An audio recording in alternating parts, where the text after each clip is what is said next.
Well, welcome back, friends. Another big hour of Friday Live on this last Friday in February, February 24th. I'm Jim. And this is Cheryl. Happy Welcome to back. have you here. And coming up this hour, of course, as we do every 5 o'clock hour on the Friday program, we have our gospel reading for this coming Sunday, which happens to be the first Sunday of Lent. And our reflection today is by our good friend, Father Jim Grogan.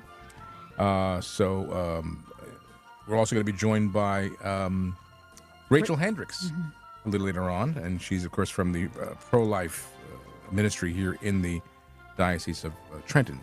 And I guess we haven't spoken with her since the pro-life march and all the activity at the end of January. That's right.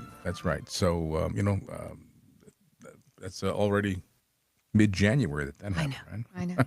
But she'll be full of information because they don't stop. It's not just the end of January for her and all of her faithful volunteers and staff members and people that just fervently devote themselves to the mission of getting others to be pro-life as well. That's right. So I want to thank Rachel for participating with us every week. It's a commitment, a nice commitment, and nice to have her here. So, All right, so I guess we can begin. Read slowly because I have to get Father's... Oh, okay. You take your time Here as you I go into our first Sunday of Lent. This is a reading from the Holy Gospel according to Matthew. At that time, Jesus was led by the Spirit into the desert to be tempted by the devil. He fasted for 40 days and 40 nights, and afterwards he was hungry.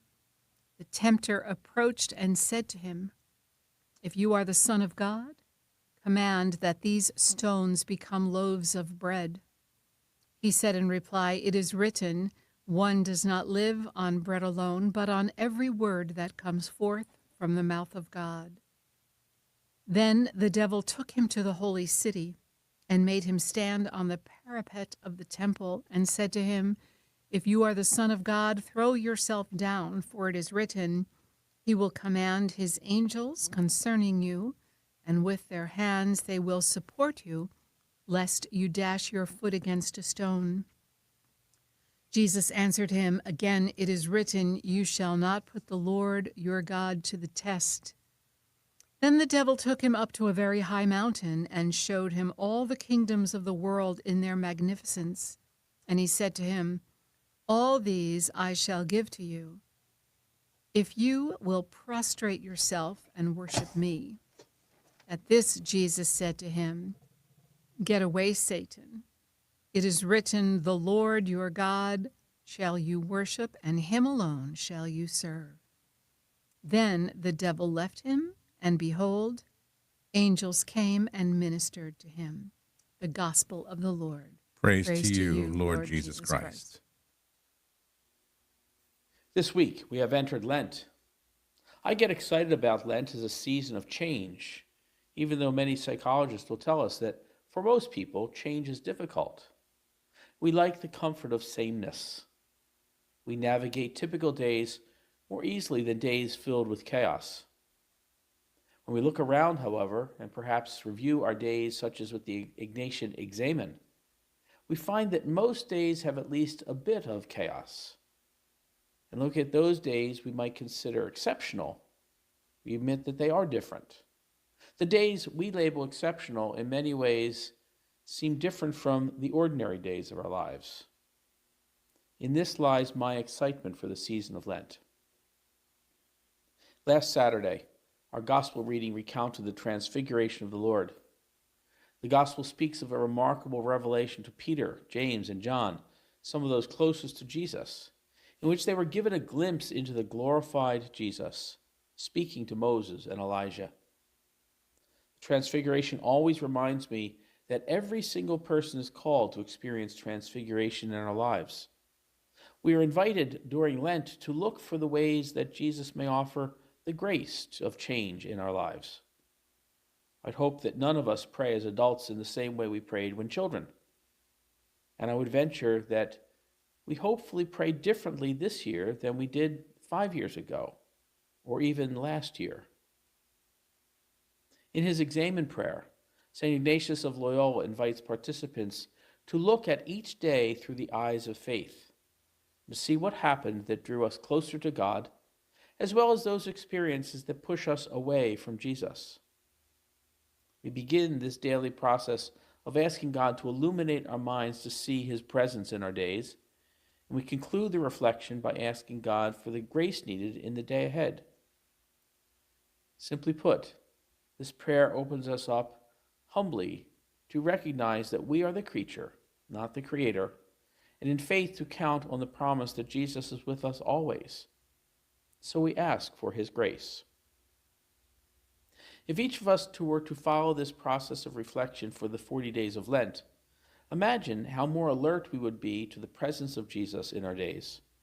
Or perhaps better put, aware of what circumstances draw us away from authentic discipleship. Each of us are made in the image and likeness of God, as taught in the Catechism of the Catholic Church. We tarnish that human dignity when we sin, but we can never remove the God-given dignity of every person. Seeking to be transfigured spiritually during Lent opens us up to receive God's grace and to put it to use in our lives. Each reading this weekend speaks to sinfulness, to our human failings in our relationship with one another. The first reading from Genesis recounts the conversation between Eve and the serpent, Satan, who challenges her with the question as to whether God really told her not to eat of that tree. Eve answers yes, but is then swayed by the tempter. This is followed in Paul's letter to the Romans, where he states, "And the gift is not like the result of one who has sinned, having told us that the gracious gift is the one man, Jesus Christ, overflows for many." Jesus Christ is the gift. And Jesus reminds us in our gospel, "Get away, Satan. It is written, the Lord your God shall you worship, and him alone shall you serve." You see, when we sin, we break our relationship with Jesus by putting worldly temptations ahead of listening to God. By choosing to follow God's guidance and not worldly advice, we embrace Jesus' gift of holiness and allow him to shape our response to temptations. The 40 days of Lent allow us to practice that discernment, to recognize in each day the ways we step away from Jesus and the ways we draw close to him. I've heard it said that when we practice something for 21 days, it becomes habitual to us. The 40 days of Lent are nearly twice that practice. So imagine how deeply within us following Jesus' guidance can become. The examen prayer and reflecting each day on the good that we do helps us to make the change our own. Jesus will imprint his loving heart upon our heart. Ask God to show me how my days are seen through his eyes. Give thanks for the day we just experienced under his care. With the grace of the Holy Spirit, look at our day just finished. Humbly see our mistakes before God, who loves us even when we stumble. And finally, we ask God for the grace we will need in the day ahead. Perhaps finish that examen and reflection with today's psalm, which we can apply every day. Be merciful, O Lord, for we have sinned.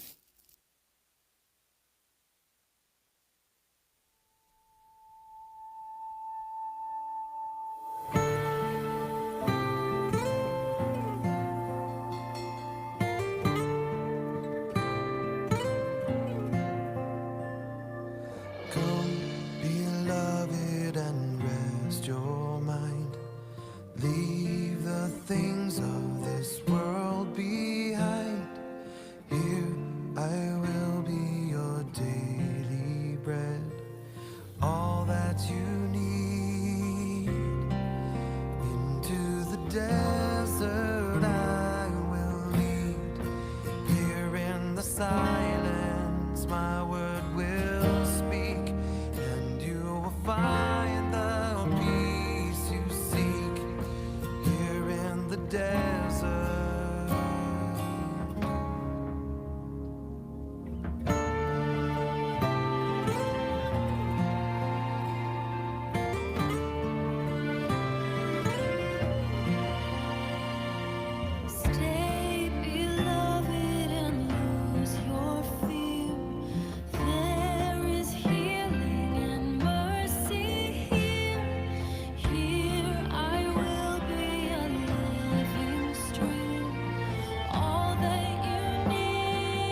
righty, welcome back, and into the desert we go. I wish we were going back to the desert. Oh, you read my mind, my words and sentiments exactly.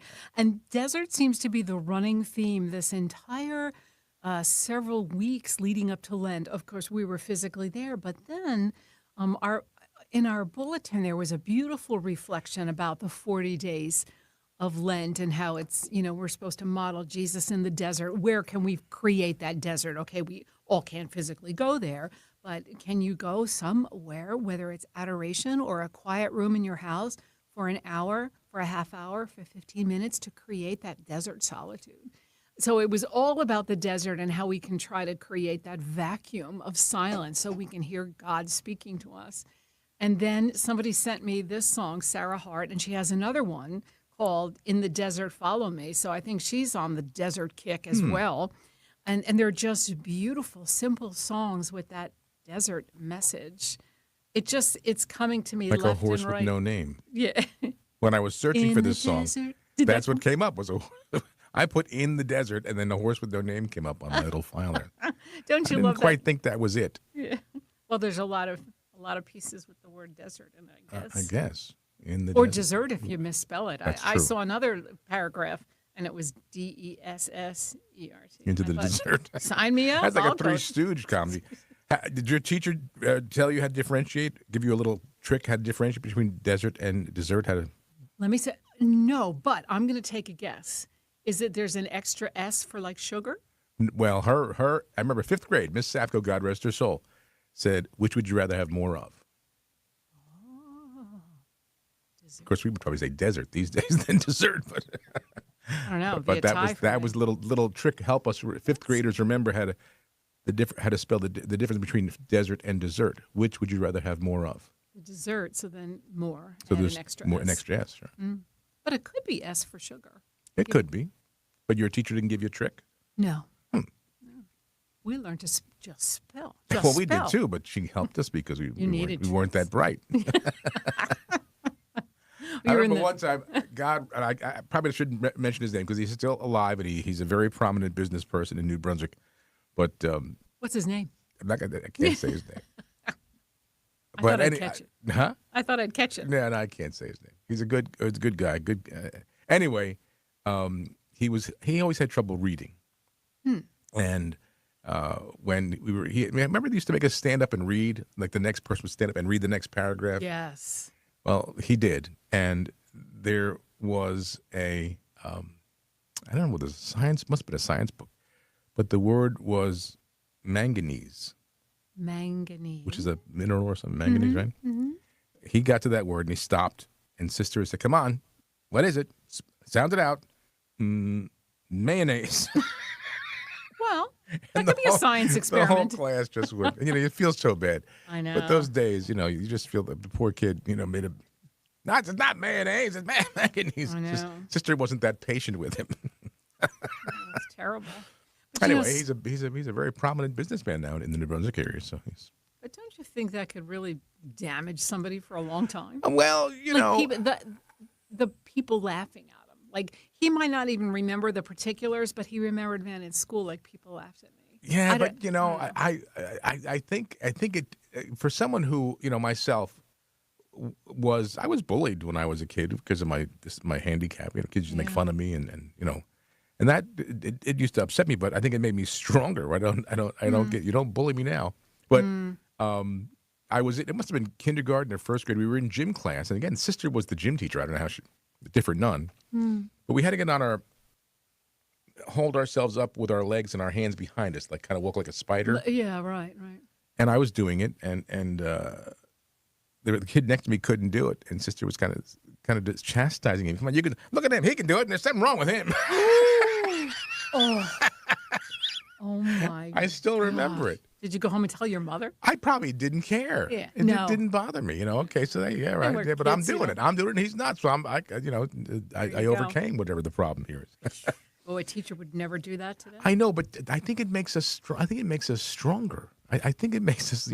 For me anyway. Just anytime I had situations like that. Okay, well, fine. It's like, don't tell me That I I can't do something. All right. Because if you tell me that, I will prove to you I can. Right.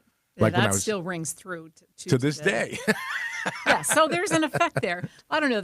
Today we're definitely more sensitive to the point of being overly sensitive and overly like trying to be politically correct. It's gone overboard. But there is a fine line of trying to be sensitive to someone. True, but I just think that there's a It made you tough. Right? it makes you get, You're it no there. toughens you up a little bit. You have to learn how to lose because in life you do lose. You don't get a trophy for losing. You lose. You got to try harder and make it better the next time. Right. I don't remember with our kids. That was the transition point. We were raising our kids. I don't remember them getting a lot of trophies. No. For doing nothing. Right. Right. Right. They got a trophy if they accomplished something or won something. You had yeah. to earn them. Even when Anthony was in that, I guess was it Little League or something? They lost like every Yeah, game. he was on Remember? the Bad News Bears. It was like the bad news. It was a Bears. CYO team they put together for 1 year when he was in 6th grade, and I Yeah. helped. I was there helping them. You but helped a couple they other were dads. poor. They were not good. They were. Yeah. Not, I don't think they got any hits. I mean, my goodness, but yeah. No. But Well, there was- it's the first year. You have to, keep practicing Right. and overcome. But Right. I can just remember the kids out in the field, like that movie, like catching flies and. One kid, remember he refused. The ball came out. I'm not doing it. I'm not getting it. And the ball went by him. 6th grade. They was like they were babies. They were Yeah. 12 years old. Yeah. But I do think it toughened you up a bit. I just think it. They were. And when I grew up in the neighborhood, there were kids. You had fights, and you had your disagreement. You had physical altercations at times. Mm-hmm. Mm-hmm. Like the time I threw a bat at Tommy Doherty. Did you actually hit him? Yeah. I was at bat. It was the last out, and I popped up, and Tommy was going to catch the ball, so he's looking up, and I was so mad I threw the bat and it hit him right in the head. Was he on the other team? Yeah, would have been the 3rd out of the game, and I would have made it, and I didn't want to do that. Oh, dear. I think we needed to be making better choices, James. Yeah, well, that's what the nuns used to say sometimes to me because I was always like the favorite son. But then when I'd get in trouble, James, this can't be. I'm sorry, sister. I didn't mean to. I'm So sorry. you needed 6 weeks of Lent. Yes. Mm-hmm. Fond memories, though. Catholic school memory. I have I know some people didn't like high school and but I had a great time in grammar school and high school. I would imagine it was very much like a family. So in your school, was there one of every grade? Or 2. All right, so it was big. 2 of every grade, sure. Yeah. 7A, 7B, 1A, 1B. Yeah. Because it was closed now, St. Peter's in New Brunswick, both the elementary school, and most of us who were in the elementary school went on to the high school right there, same campus. Yes. So it was, we knew each other. That's why a lot of these people that we'll be seeing in a couple of months at my 50th high school reunion, we've known each other probably, most of us, since grammar school, kindergarten. Hence, no desserts No desserts. between now and June 3rd. That's right. But and the nuns were all they were Carmelite, fully habited brown habits with the white chin strap and the heavy rosary beads hanging on the Serious side. nuns. Yeah, they were They didn't serious fool nuns. around. No, not messing around. I showed you the picture of my kindergarten picture. And there's like 49 kids in it and one nun. Right. No aides. Just one fully habited Carmelite nun and 49 5-year-olds. And I bet it was 6-year-olds. quiet as anything. I don't remember any disruption ever, ever. I don't remember any. And if there was, it wasn't tolerated. Mm-hmm. So it's, Was that at a time when there was still where they would have you like kneel on rice or hold a ruler up to the blackboard or, not that they were slapping you, but. Oh, I got smacked. You did? I got smacked. Sister Miriam Thomas smacked me in 3rd grade. 3rd grade. 3rd grade. Well, she was taking us downstairs or going to the cafeteria or something, and it was 2 by 2, and she was holding the door, and I forget why, but I went around behind her, and I must have rubbed against her the wrong way. Who is this? Mr. Manfredonia. And just smacked me in the face. Wow. But hey, you know what? I had a great You never time. did it again. Well, no, but I mean, didn't. But she did have a metal ruler in her desk. She would take the kids' hands literally and smack the hands with the metal ruler if they did something naughty. It had to sting and leave a red That was the mark. point. Yeah. What good is doing it if it doesn't leave a mark? Yeah. I had a friend who was in Catholic school. I was in public school. And she would come home and tell me stories. And even to this day, she goes, I spent more time sitting in the principal's office, like waiting for my parents to come. I don't remember being that bad, but I don't remember. I guess I was smacked. I don't think I had my hand hit with the ruler. Sister Nicoletta did pick Rich Cusimano up and throw him into the cloakroom. I remember. Literally picked him up by the collar in 7th grade and poof, threw him into the closet. But you know what? I think it was great. I don't have any. We sent our kids to Catholic school. I just think the discipline was good, and Certainly we had a better few than- incidents that wouldn't be tolerated today. But when I was teaching high school at St. Peter's, I went back like Welcome Back, Cotter. There was a kid and I was teaching, and he was so fresh. And I was 23 or 24 years old, and he was just smirking. I said, "Get that smirk off your face." And he wouldn't. I said, call him by his neck. Get that smirk. And I grabbed him by the hair. I said, "Get that smirk off your face right now." And he did, but couldn't do that today. No. Couldn't oh grab my him by the head. You couldn't go within their personal space. Are you kidding? But, hey, listen. And that's why the schools are running wild. And it wasn't limited to Catholic schools. There was corporal punishment in public schools as well in those days. Kids did get hit, and they were punished, spanking and things. It wasn't unusual. And then none of that all changed. And we're not the worse for the wear. You never got smacked. I bet you were probably goody. I was pretty good. I loved school.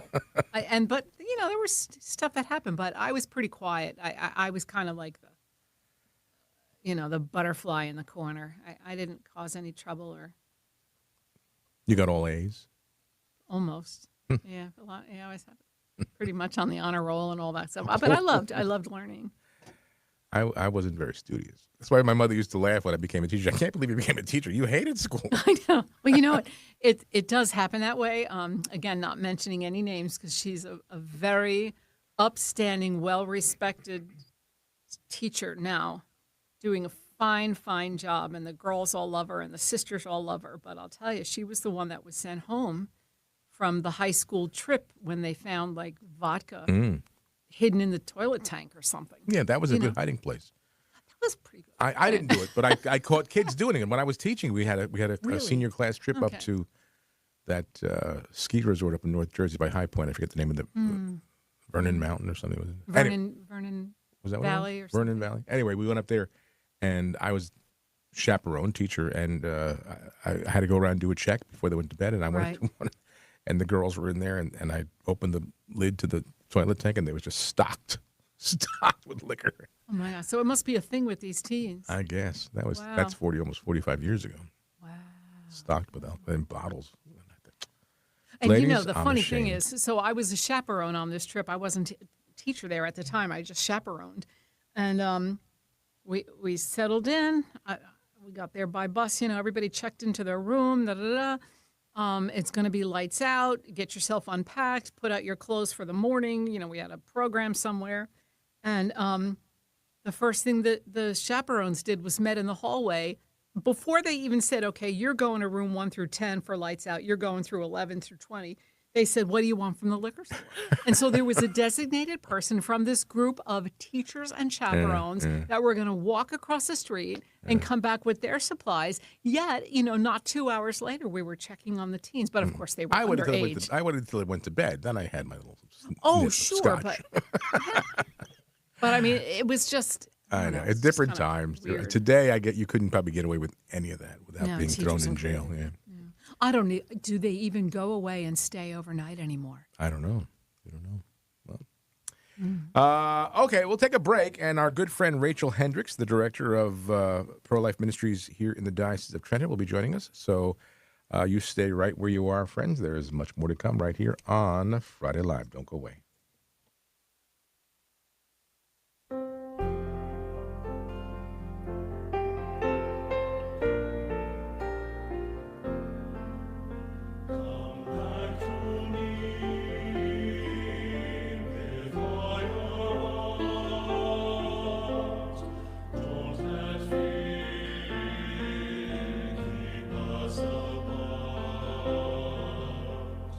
Trees to bear,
I guess if you had to put together a playlist for Lent, that'd be tops on the list, right? Oh, that's right. Number one, indeed. Miss Rachel, how are you? I am well, Cheryl. How are you guys doing? Good, good. We've been Fine. thinking about you. Extra busy time of year. When is it not a busy time? I We know. always laugh when we say, "Oh, the summer will be the slow time," No, right? And no. really, is there a slow time? I don't think No. so. No. We were saying we haven't spoken with you since the March back in January, and so I'm sure there's a lot to cover today and talk about. But how did everything in Washington go from your perspective? Everything seemed to have gone great. Now, you'll recall that I did not go down to Washington this year because we held quite a big In event, Freehold. a couple of events Right. at Yeah. the Coke Cathedral in Freehold. Yeah. However, it was a remarkable day in Washington, D.C., according to those colleagues and contacts that I have who traveled down there. Our diocese really pulled it together. There were an incredible number of buses that went down, many of them full, down to Washington, D.C. to march not to the Supreme Court this year, but to march to the Capitol building, where we have our next battle. You know, for 50 years, we were fighting that fight to overturn Roe, which just was an egregious decision that was really made up. You know, it was nothing about a right to abortion was embedded in that 14th Amendment and right to privacy. And so finally that was overturned. So now they marched to the Capitol building, where, you know, we still have serious issues regarding abortion, especially regarding the legality of the abortion pill, mailing it through the mail across state lines without seeing a doctor, things like the Hyde Amendment that is so important to maintain because that's what's protecting our federal dollars from going toward paying for abortions. And so we saw a big battle to fight there. So I was really grateful for all the people that traveled down to D.C. To stand for life together with the tens of thousands that came. It really was a remarkable turnout, especially in a year where, like, nobody really knew what was going to happen this year. Were people all going to stay in their own states? Right. Were they going to travel down? But it was a remarkable event. And as you say, the diocese also had a very special event that same day at the Co-Cathedral, St. Robert Bellarmine in Freehold, which we broadcast. So tell us a bit about that. Yeah, that was, again, another remarkable event. So on the same day that the people from our diocese showed up and traveled down to D.C., we had a record number of people show up for the Mass for Life with Bishop at the Co-Cathedral.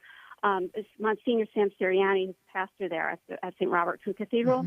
He estimated about 700 or maybe more than 700 people came to the Mass at 11 o'clock in the afternoon on a Friday. It's a work day, It's right? amazing. We had a multi-generational group of people that came. There were babies there. There were high school students there. There were older people there. There were people from every walk. We had non-Catholics there. We had Christian supporters of pregnancy centers there, all together in solidarity and prayer to uphold the sanctity of all human life. It was remarkable. That's beautiful. Mm-hmm.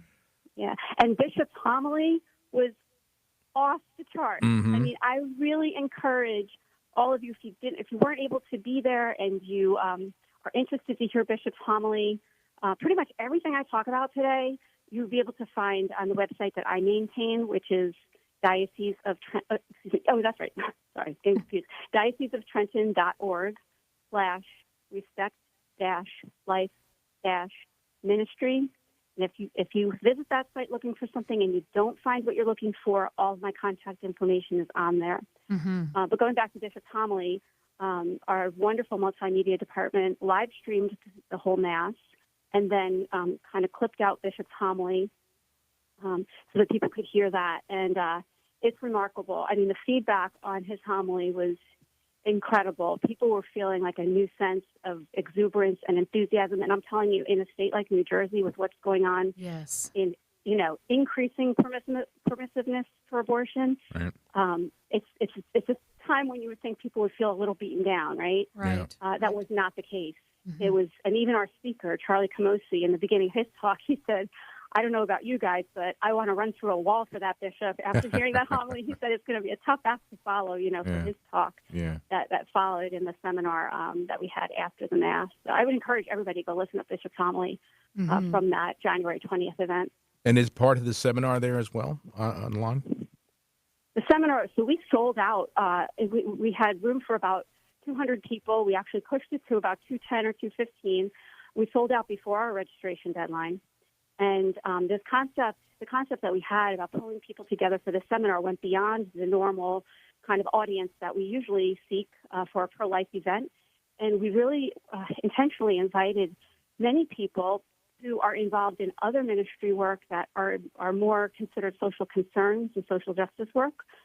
People from food pantries, St. Vincent de Paul societies. We had Catholic Charities there. So it was a very diverse. We had Holy Innocents Society. They care for our Catholic constituents that have intellectual disabilities. We had a broad range of constituencies there because we really want to develop a culture of life in our church and in our parishes. And to build a culture of life, it really is the work of the whole church.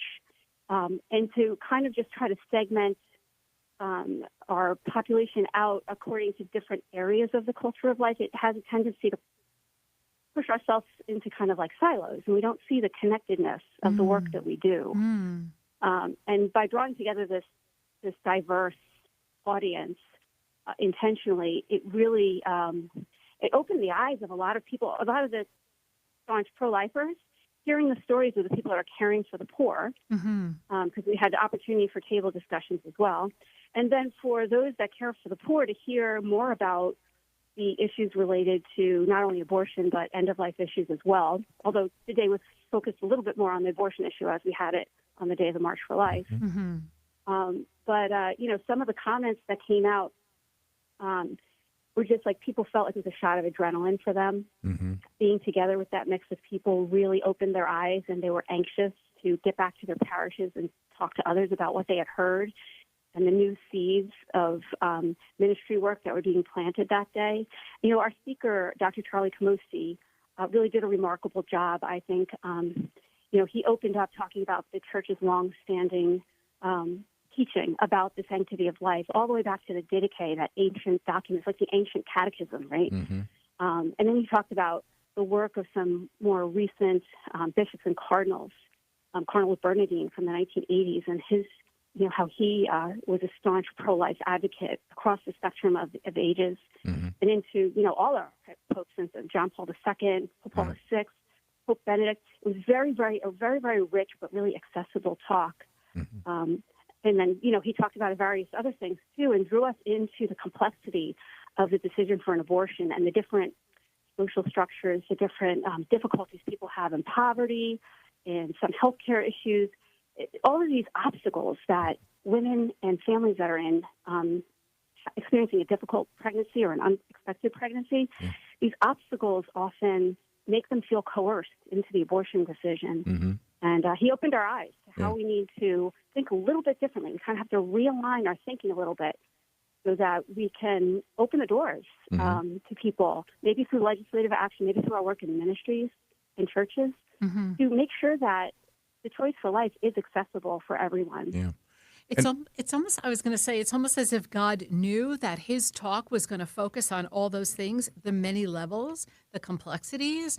And what did you do but answer Jesus' call to cast out the net and bring in all those variety of ministries, not just those that are standing in front and praying in front of the abortion mill. I mean, there's so many that are a part of pro-life, as you say, ministering to the poor or caring for the babies afterward or helping the unwed mothers. It just really sounds like, they say it takes a village to raise a child. We need all of these people on board in our pro-life community. Right, that's right. And it's not like everybody has to do the same work. But to see the interconnectedness, I've mentioned this before on the segment, but where we're seeing a big kind of inroad in that interconnectedness is those, particularly St. Vincent de Paul conferences that we have in so many of our parishes here in the Diocese of Trenton, where they already have a structure set up to help their neighbors in need. But by identifying that particular neighbor, that might be that girl or that woman who thinks she might be pregnant or is pregnant and is struggling, how can we reach out to her? She's a neighbor in need as well as the rest of the family, and we want to encourage the fathers too, in all of this, that they have a say, that they have a right to try to find resources to help the woman in their life who is experiencing pregnancy. This whole event was spirit-driven. We prayed a lot over what we should do, how we should do something, if we should do something on the day of the march. And, you can't go wrong if you're following the guidance of the Holy Spirit. Right? That's right. We're talking with Rachel Hendricks, Director of Respect Life Ministries right here in the Diocese of Trenton. So, Rachel, this beautiful season of Lent that we're in now, is there anything in particular that you want to make aware to our listeners or things they can do, maybe some events they can attend or opportunities for them to get involved? Yeah, so from the Respect Life perspective, the 40 days of Lent are a time for us to come together and pray for the unborn, to pray for these moms, to pray for families that are in need, right? And we are fortunate to have organizers in 2 locations for the 40 Days for Life campaign. Some of your listeners, I'm sure, are aware of 40 Days for Life. It's a campaign that was started many years ago. And the campaign is focused on 3 things: focused on prayer for the end of an abortion, fasting to end abortion, and also public witness at the abortion centers. So a lot of what the 40 Days for Life organizers do is they really want to encourage people to sign up for a time slot, a 1-hour time slot once a week, where you would go to one of the 2 abortion clinics that are identified, that are organized, where this is organized, where you would be ensured that you would not be alone. You'll be there with other prayer partners. They have kind of rules for engagement and to keep everybody safe and know what they're legally allowed to do. And it's always very peaceful. And people go to these abortion clinics to pray. There's more that you can do if maybe you're a little bit hesitant to go to abortion clinics if you've never done that before, or if you're homebound or not able to go because you have babies at home or whatever your life situation is. I'll talk about that in a second. But first I'll let you know the 2 locations for the 40 Days for Life campaigns. One is in Shrewsbury, New Jersey, which is in Monmouth County. This Planned Parenthood is located on Newman Springs Road there. And the organizers for 40 Days for Life there have kind of a table for you to look at what times are available, when other people will be there praying. And if you're interested in getting involved or just finding out more about praying at the Planned Parenthood in Shrewsbury, you can go to 40daysforlife.com/Shrewsbury. Shrewsbury is SHREWSBURY. That's 40daysforlife.com/Shrewsbury. Is that the All number? the information will be there. Is that the number 40, or is it spelled out? Oh, yes, it's 40. 40. So 40 Days for Life. Yeah, good point. So people can go right there and find out all about it. And if you feel called, pray about it. If you feel called, you can sign up for a time slot. Bring a friend or two if you want, but you'll be able to see on the kind of the table that's there with all the time slots, you'll be able to see where other people are plugged into the prayer times. And the other site is in Cherry Hill, which is just outside the Diocese of Trenton in Camden County. But we have many people who are very involved in praying down there at the Cherry Hill Women's Center.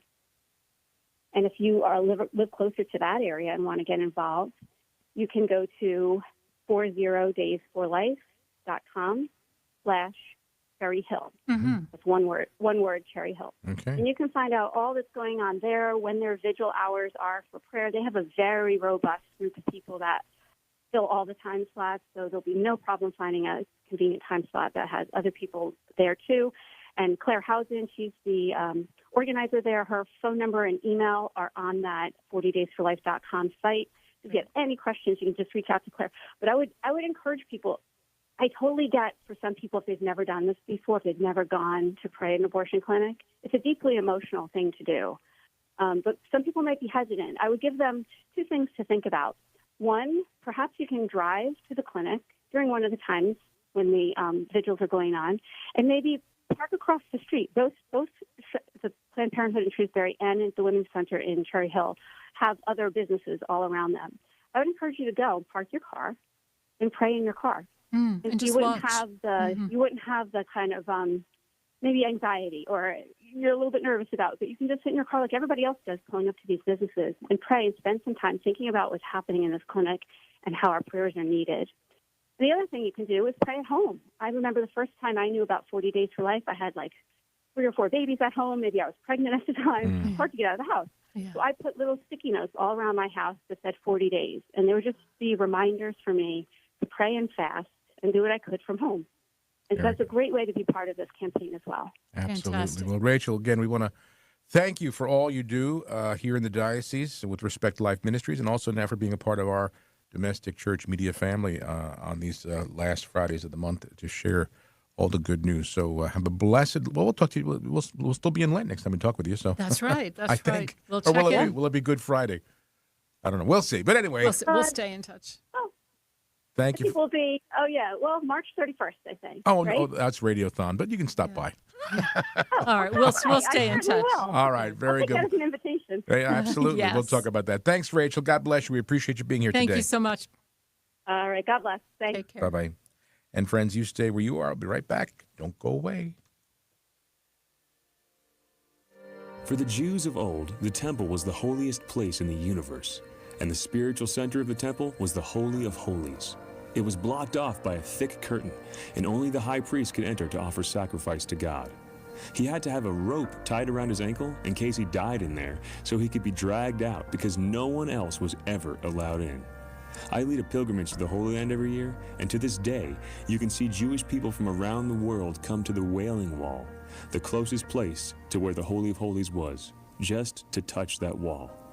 When Jesus died, the curtain separating the Holy of Holies was torn in two, not from bottom to top, which man could have done, but in an act of God from top to bottom. Why? Because in the new covenant, God's dwelling place is you. You are the holiest place in the universe. Do you live like it? This is Chris Stefanik from RealLifeCatholic.com on EWTN Radio. It started like it does for many people, question my faith and question authority. And I feel that the reason why I left was the draw of the world. The world was pulling me away. Some people would say, Satan was working on me. He did not want me in church. He wanted me to be desperate. He wanted me to have the thoughts of suicide. I started to realize that a lot of the things that I experienced in my life were a result of my rebellion against God and against authority. coming back to the church is the first step in healing from all of the hurts of the world. I went from being desperate and in despair to finding hope and encouragement for the future. I'm on God's team. I know who I belong to, and I know where I'm going, and there's nothing that can separate me from God's love. Take another look at the Catholic Church. Visit CatholicsComeHome.org today. Bishop Robert Barron on the priesthood. Adam is construed as a priest. Adam, before the fall, is in the stance of right relationship to God. And so he's seen as a priest in the Garden of Eden as a kind of primordial temple, right? A place of right praise. What happens in sin is we lose that priestly role. We stop being priests. We start worshiping ourselves and worshiping creaturely things. So Jesus now is seen as the new Adam. He's the fulfillment of law and Torah and temple and sacrifice. Hence, he's the high priest. And so we see the cross as a place not just of Roman execution, but it's a place where the supreme sacrifice has been performed. And so the priesthood, in that sacrificial sense, continues in the mystical body of Christ. So to the present day, when I, as a priest, celebrate the sacrifice of the Mass, I'm standing in that great tradition, participating in the high priesthood of Jesus. The leading Catholic voices are on EWTN Radio.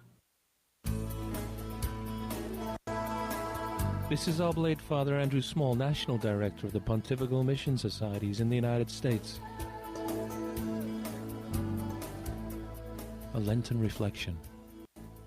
Some say that we're no deeper than what's carved into us. It's love with all its labors that merits such a fuss. But I would add a little sad.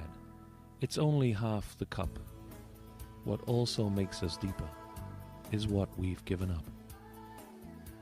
It's a lesson from the missions. Brought to you by the Pontifical Mission Societies. To learn more about becoming a missionary right where you are, visit our website at onefamilyinmission.org. Remember, if you're baptized, you're a missionary. Through prayer and sacrifice, in word and witness, we're all part of this one family in mission. All right, welcome back, friends. A few minutes left before we have to head out night here on this February 24th. Don't forget, guys, tomorrow is the Catholic Men for Jesus Christ Conference.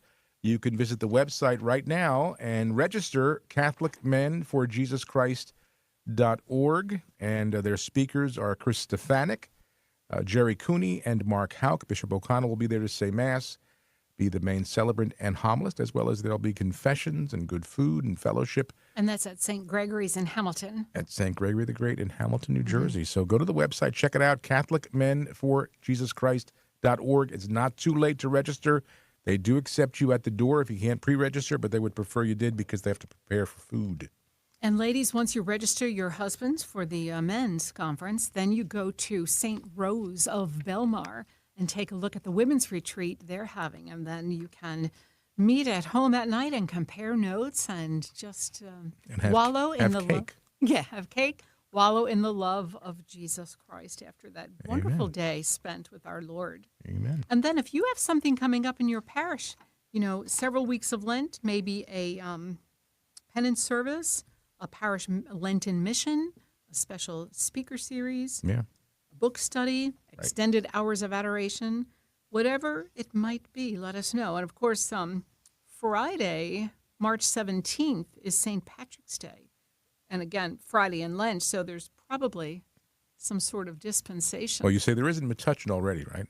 They already We announced haven't heard it from Bishop O'Connell yet, so, but in case he's listening and taking notes, Bishop Checchio and Metuchen already granted dispensation. You could have your corned beef or whatever it might be on March 17th. I think I'm trying to think in the past if it was granted here in this diocese or not. Well, Bishop, if you're listening, you heard what Cheryl said. You got to listen to what she said. So you make your decision. Take Cheryl's advice. Yeah, whatever. Give dispensation on March 17th. Have to meet on Saturday. Why does it have to be that? Do you know the origin behind the Filet-O-Fish sandwich at McDonald's? No. It was a guy who owned a McDonald's franchise back in 1963, and was he Catholic? He was Catholic, and he was complaining because every Lent he'd lose money because people would go down the street to the fish place. Oh, sure. So he called Ray Kroc, the head of McDonald's, who owned all the the big honcho, and said, "I want to do this." And Ray Kroc says, "I don't want my restaurant smelling like fish. It's to smell like hamburgers." So they made a deal. Ray Kroc was going to have a pineapple and cheese sandwich, and he had the filet of fish, and filet of fish won by miles. By far. So yeah, By far. so that's how it came to be. And they could have done it just for Lent, right? Okay, just for Lent, we're going to sell fish sandwiches. But for it's so Friday. popular.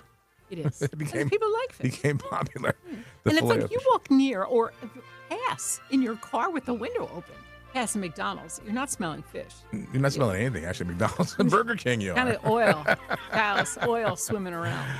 All right. Well, listen, have a great weekend, and we'll look forward to seeing you next week, first Friday in March already, and I'll be here on Tuesday, God willing. So have a great rest of your day, and thanks for being a part of our day. God bless you.